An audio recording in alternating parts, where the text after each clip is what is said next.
Transcribed in Hollywood, starring Robert Young as father. A half-hour visit with your neighbors, the Andersons. Brought to you by Maxwell House, the coffee that's bought and enjoyed by more people than any other brand of coffee at any price.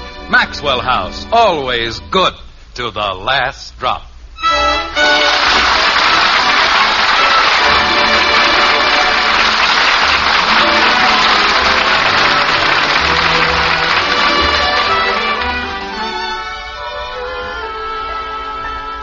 'Twas the night before Christmas, when all through the house not a creature was stirring, not even a mouse.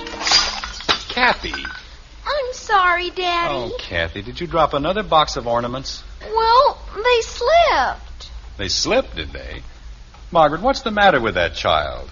I asked her to do a perfectly simple little thing. Oh, I'm sorry. I didn't mean to interrupt. Please continue. Thank you. In Springfield, the streets were all covered with snow, and lights blinked a path for St. Nicholas below. Ye gods and little fishes. Now what happened? You blew out a fuse, Dad. Oh, don't be ridiculous. How could I do a silly thing like that? Easy. What? Oh, I said you were putting too many lights on one circuit. Oh, you did? Well, go get a flashlight or a candle or something. How do you expect me to... Oh, I'm awfully sorry. I assure you this wasn't intentional. Please go ahead. Thank you. Thank you very much. The Andersons, gathered as snug as could be, sat waiting for Father to finish the tree. When out in the hall there rose such a clatter... I'll get it. Hello? Oh, hello, Janie. No, we're just trimming the tree. Who is it, dear? It's only Janie, Mother.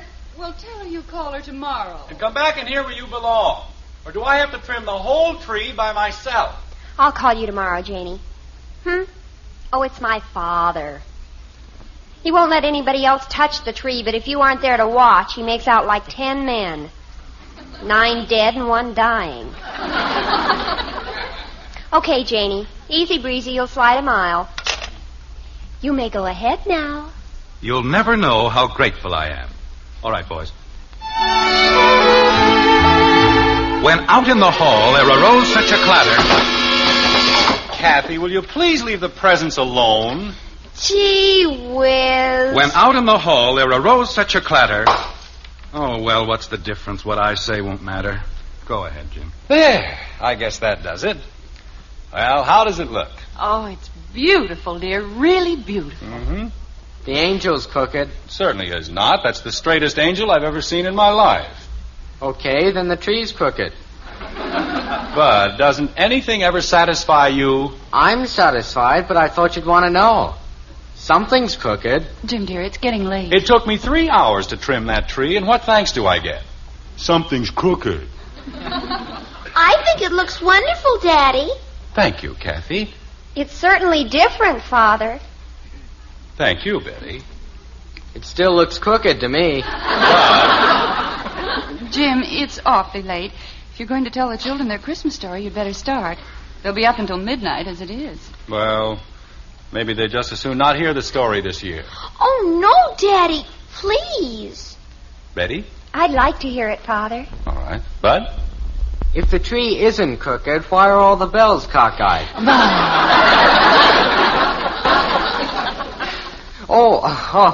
Oh, sure.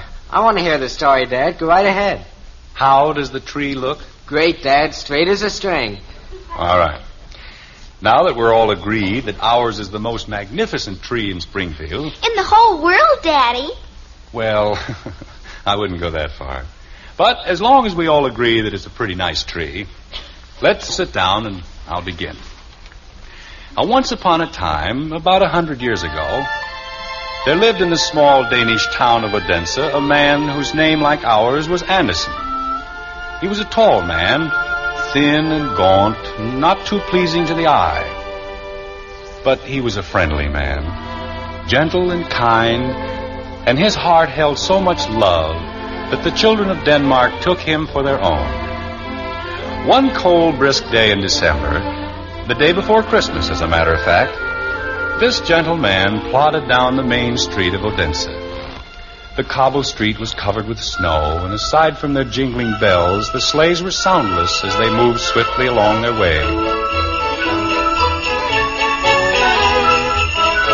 In the doorways of the snow-capped buildings, peddlers called their wares. Candles for the Christmas tree, holly to deck the festive mantle with bright red berries and verdant leaves, Yule logs for a flaming fire, Mistletoe! anything your fancy might desire. Mistletoe! A sprig of mistletoe for your door, mynheer. Mistletoe, mistletoe. Good afternoon, Fru Meisling, and how are you this lovely, clear day? Hello, Herr Andersen. How could I be? I grow old and weary, and my bones are full of aches and pains. Old? No one is old, Fru Meisling. As long as the heart is young and the spirit is gay, no one grows old. And what about the feet? Look, Herr Andersen, holes in my shoes. How can your spirit be gay when you must stand in the snow with holes in your shoes? That is easily fixed. Herr Bremer has the skill of a genius. In 1 minute at his cobbler's bench, he can make your shoes like new. Herr Bremer, that thief, that scoundrel. Do you know, Herr Andersen, I have heard that Herr Bremer uses cardboard instead of leather. Cardboard, mind you. Fru Meisling, I'm surprised. You have been looking in the hobgoblin's mirror. Ah, Herr Andersen, you and your hobgoblins. Those are fairy tales for children, not old women. Fairy tales? You think that the stories I tell are not true? Fru Meisling, I am shocked. Ask any child in Denmark, and he will tell you I speak nothing but the truth. About hobgoblins? Well, perhaps I exaggerate a little. But in my stories, people do not gossip. People do not spread rumors. No one says that Herr Bremer's leather is mostly cardboard, unless they have looked in the hobgoblin's mirror. But, Herr Andersen, I have been told, how else does Herr Bremer grow rich? He works hard, he is frugal, and he has a good heart. The one who told me she has a good heart, too. Then it was she who looked in the hobgoblin's mirror. Fru Meisling, this was an evil goblin, one of the very worst, for he was the demon himself. One day he was in a wonderful humor, for he had fashioned a mirror, a very peculiar mirror which would appeal only to a goblin of this very low order. You see, anything good or beautiful that was reflected in this mirror immediately shrank to almost nothing. But anything evil or ugly was instantly enlarged out of all proportion. That was very amusing, the demon thought. And then he had another idea, a truly evil idea. Whenever a good, kind thought passed through a person's mind, it was reflected in the mirror as a grin. And even the hobgoblins themselves had to chuckle at this artful invention. They scurried about with a mirror until there was not a country or a person in the whole world who had not appeared all twisted and misshapen in this demon's glass. And then, Fru Meisling, it happened. The hobgoblins decided to take their mirror up to heaven, too. They wanted to mock the very angels themselves.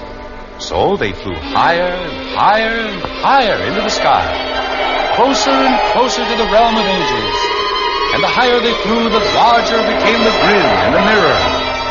The thoughts of the angels, pure and kind as a thought can be, shook the mirror so that it plummeted to earth, where it was shattered into 100 million pieces. And that was very sad, Fru Meisling, for some of these fragments, no larger than a grain of dust, still float about the world. Each of them carries with it just a tiny bit of the hobgoblin's power. Each little piece makes one see evil where there is good, ugliness where there is beauty. Fru Meisling, I think I see it now. In the corner of your eye, a tiny speck. Let me take it out. Yes, mynheer, take it out. Please take it out. Fru Meisling, you are trembling. There's no need to be afraid. Oh, Herr Andersen, you and your stories, you make me forget. That is too bad. I wish only to make you remember. Herr Andersen, about Herr Bremer, I should not have spoken as I did. Will you forgive me? There, it's out, that evil piece of glass. You see, it's as easy as that. You are a very good man, Herr Andersen. Here, take this sprig of mistletoe. It will cost you nothing. I shall treasure it, Fru Meisling, to the end of my days. Go away before you charm the buttons off my shoes. Goodbye, Fru Meisling. And a Merry Christmas to you. Merry Christmas, Herr Andersen, and God go with you. Mistletoe, a sprig of mistletoe for your door, my name. Well, mistletoe. I'll wager I cut a handsome figure with a sprig of mistletoe pinned to my coat. Very handsome indeed. I shall say to Jonas Collin, I need no advance, you skinflint of a publisher. See, who but a wealthy man could afford mistletoe for his coat? That's just what I'll say. Yeah. Oh, well. Come in. The door's unlatched. Good afternoon, Jonas. Am I late? Yes, you're late. Then when are you ever on time? Well, a sprig of mistletoe. Such affluence. Oh, it is nothing. Nothing at all. Poor Fru Meisling. She gives away more than she sells. Yes. She's a very good woman. Jonas... Sit down, my friend, please. We must have a very long talk. Then you've read my new stories? Yes, I've read them. Tell me, what am I going to do with you? That isn't important. What are you going to do with my stories? What can I do with them? Nothing. Jonas, if only you could understand. Understand? Hans Christian Andersen, you drive a man beyond understanding. You write like an angel. Your words have wings, and you waste them. You throw them away on this drivel. Jonas, you're not being very kind. I'm being truthful. Hans, why do you do it? Why do you persist in this foolishness? Foolishness is a point of view, my friend. I am very happy with what I write. Good. Be happy. And be poor. With your talent, with your imagination, you could write the great Danish novel. A play which would pour money into your pockets. I am happier as I am, writing the things I feel I must write. But why, Hans? Tell me, why? Must there always be a reason? All right, you shall have a reason. I am in love with all the people of all the world, and I have a message for them. A message which I can best plant in the spring, when the earth is green and the world is very young. It is a simple message, Jonas, of love and faith. And it takes root swiftly in the hearts of children. That is why I write for them. That is my life. That I shall continue to do. Now you have your reason. Hans, you are a fool. I know. Do I get my advance? All right. But only because I am a fool, too. Good. Then the world is not lost. If there is a rich fool for every poor fool, all will come out right in the end.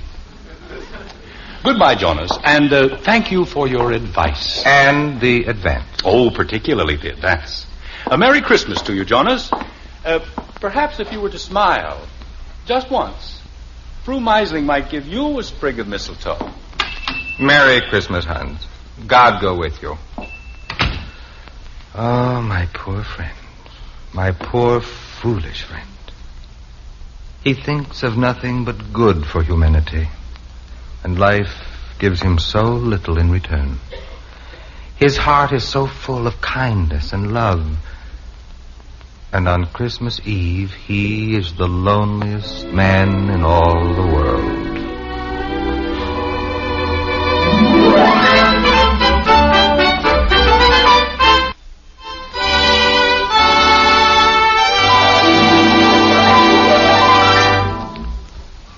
This warm and friendly holiday season of the year has always held special significance for all of us connected with Maxwell House coffee. For at the famous old Maxwell House in Nashville, Tennessee, Christmas was the day of all days. On Christmas, this celebrated old hotel outdid itself in the bountiful hospitality of the season. Tennessee opossum, garnished head of wild Cumberland boar, white swan roasted in champagne. These and other delicacies were served in regal style when Christmas Day came round. But of all the delicacies the old Maxwell House offered, its coffee was praised the most. Blended in accordance with a treasured recipe, the flavor of this rare and mellow coffee held the essence of the joyous season. Today, Tennessee opossum and wild Cumberland boar are forgotten, perhaps, picturesque reminders of an earlier Christmas day. Of old-fashioned Christmas cheer lives on and on. And in this spirit, the makers of Maxwell House Coffee extend the heartiest of Christmas greetings to you and yours.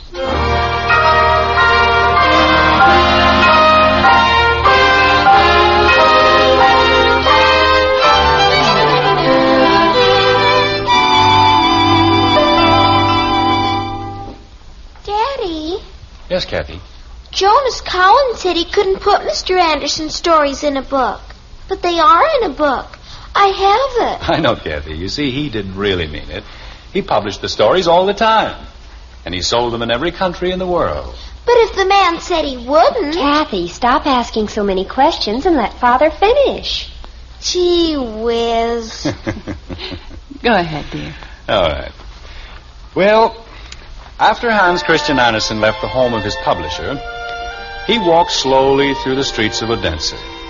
He walked for hours, looking at the bright candles burning in all the windows, at the holly wreaths hanging on every door. People nodded to him as he strolled by, smiled at him, and wished him a Merry Christmas. And then, after he passed, they shook their heads sadly and sighed because of his loneliness. You see, they too thought of him as a lonely man, childless and desolate. And when he reached a narrow, crooked street on the edge of the city and climbed the long staircase that led to his room, it began to seem as if perhaps the people of Odense were right.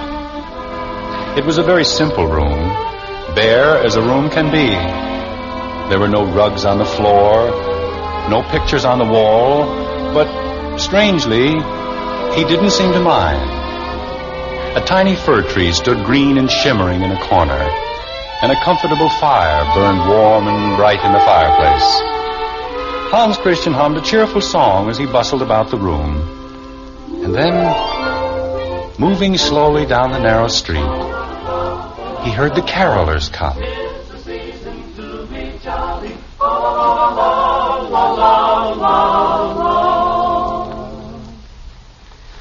Oh, little town of Bethlehem, how still we see thee lie. Above thy deep and dreamless sleep, the silent stars go by. Yet in thy dark street shineth the everlasting light. The hopes and fears of all the years are met in thee tonight.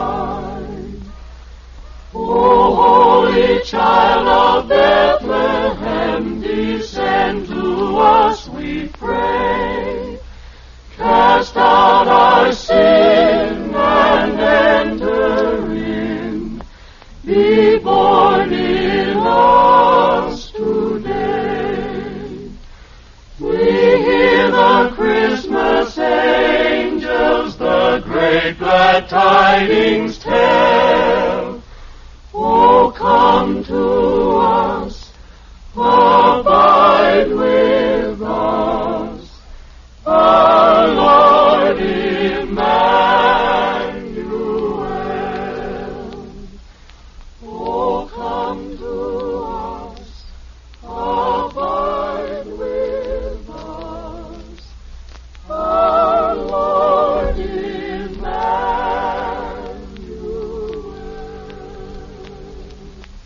Wonderful. That was wonderful, my friends. A Merry Christmas, Hans Christian. And a Merry Christmas to you, to all of you. May God's blessings be on you to the end of your days, bring you great joy and happiness. Thank you, Hans Christian, and God go with you. Oh, come, all ye faithful, joyful and triumphant. Oh, come ye. How can they say I am a lonely man? What man can be lonely with friends such as these? What man can be sad on a night such as this? On every side, goodwill and peace. In every heart, love and kindness. No. If ever I am sad, it is not on the eve of Christmas Day. Ah, finally they are here. Come in. Come in, my children. There you are. My children. All my children have come home to see their father. And look at you.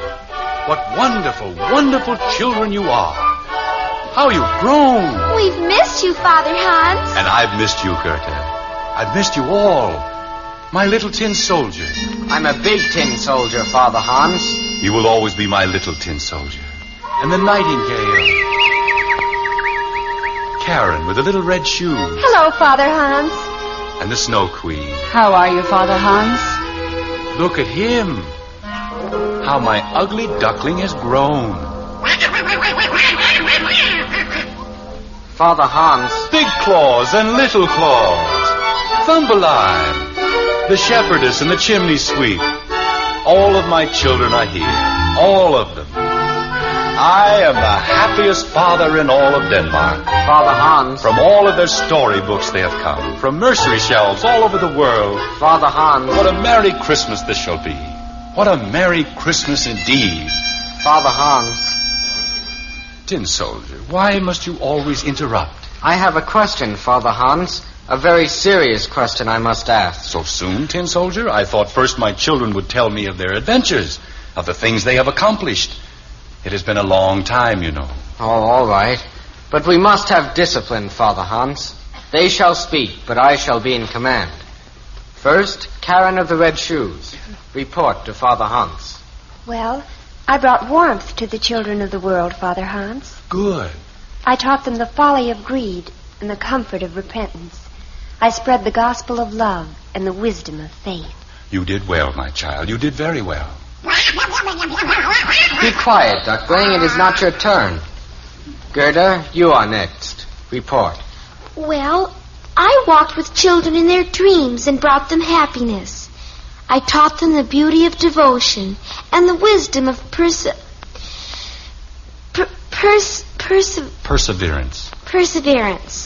That's what I did. You did wonderfully, my daughter. Wonderfully well. Duckling, be quiet. It is still not your turn. Snow Queen, you may report, but be brief. I kissed 1,000 lips, Father Hans, and turned 1,000 hearts into lumps of ice. And Father Hans, I'm tired of being cruel and heartless. Why can't I be kind like the others? Because, my Snow Queen, you are vanity. You teach your own lesson. You do good in your own way. That is your fate.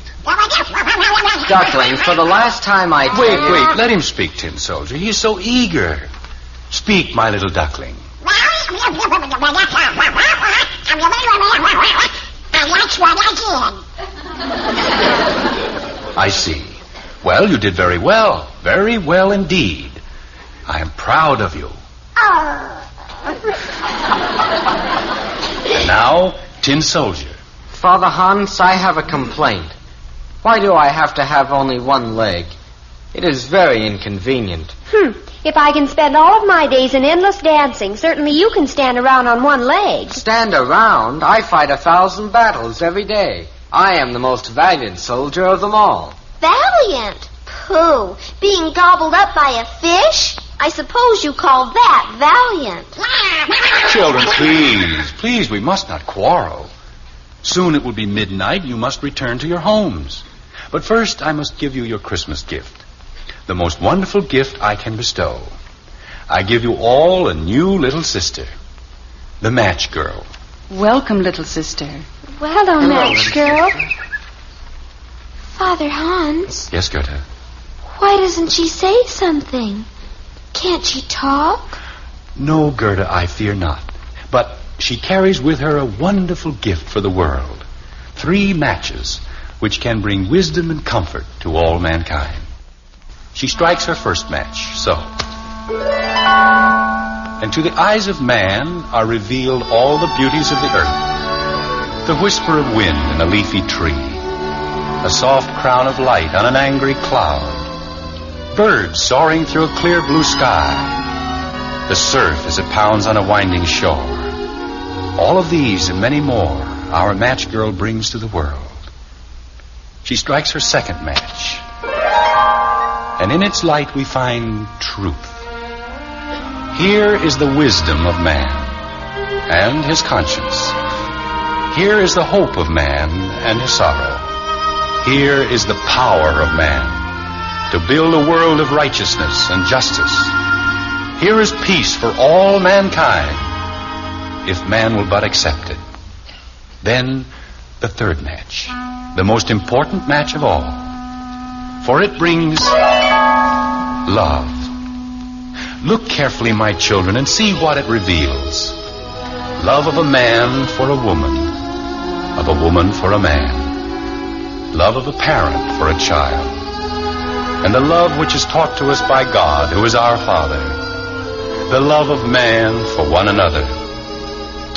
Look again and see how in this love there is no prejudice, how it holds no restrictive covenants of color or creed. See how it glows in the hearts of men, worshiping in the church of their faith, whichever it may be, standing as equals in the sight of God. These are the lessons our match girl would teach. Now it is midnight, my children. It is Christmas Day, and there's work to be done. Now go back to your storybooks, to your countless shelves throughout the world. Teach the children of the world as I have taught you. Teach them beauty. Teach them truth. And teach them that which alone will bring them into the sight of God. Teach them love.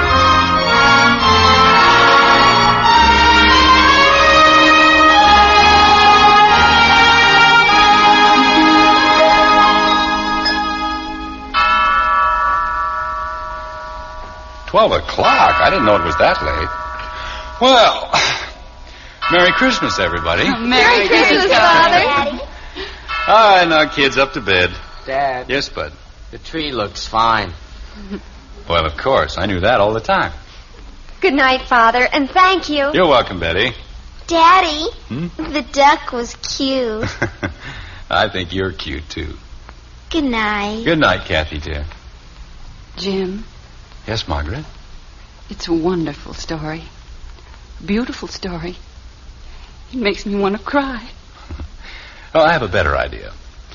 I'll take my first Christmas present. A kiss. Merry Christmas, Jim. Merry Christmas, my love.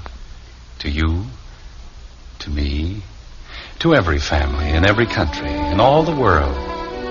A very Merry Christmas. And may God bless us all.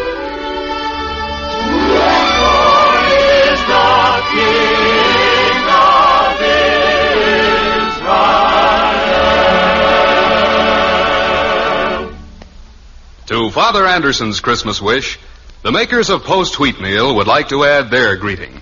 In this holiday season, may Christmas bring the most in happiness to you and yours.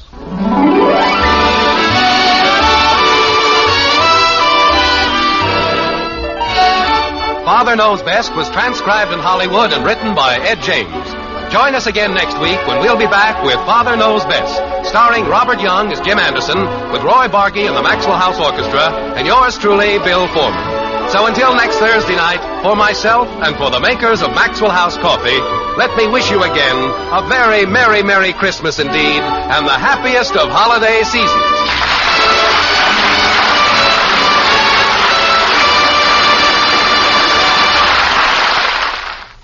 Hear Jack Webb and Dragnet later at Screen Directors on NBC.